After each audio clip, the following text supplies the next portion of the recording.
چجوری وارزون 3 رو برای PS5 نصب کنیم؟ این سوال خیلی از کاربران PS5 که وقتی تو فری تو پلی میرن وارزون رو مشاهده نمیکنن. خب میگن ما وارزون اصلا کجا بریزیم؟ چجوری بریزیم؟ اصلا چجوریه؟ اصلا وارزون 3 برای PS5 هست نیست؟ اصلا اجرا میشه نمیشه؟ امروز تو این ویدیو میخوام بهتون توضیح بدم که چجوری وارزون 3 رو برای PS5 بهتون دانلود کنید. خب بچه شما اون بالا سمت راست تو صفحه اصلی کنسول یه قسمتی هستش ذره بین ماننده که شما اونو میزنید. ما تو این قسمت سرچ میکنید وارزون و براتون کال آف دیوتی بلک آپس رو میاره که شما رو اون کلیک میکنید. وارد کال آف دیوتی که شدید اون بغل 3 تا نقطه داره بغل دانلود. حالا چون من از قبل دانلود کردم پلی رو برام آورده. اون بغل 3 تا نقطه داره، اون رو میزنید و از اون قسمت وارزون رو انتخاب میکنید.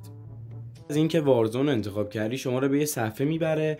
اونجا فقط اینستال رو بزنید و وایسید 3 تا پک به دانلوداتون اضافه بشه که حتما باید این 3 تا پک دانلود بشه تا بازی براتون اجرا بشه.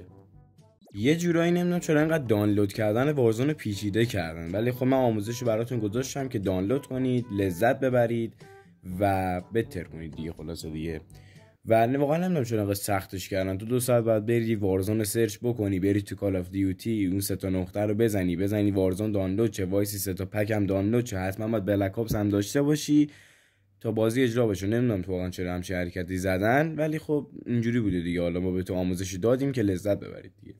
ممنونم که این ویدیو رو نگاه کردین. اگر خوشتون اومد لایک و ساب یادتون نره و شیر کنید برای دوستانتون که اونا هم این آموزش خوب رو داشته باشن. ممنونم از نگاه پرمهرتون.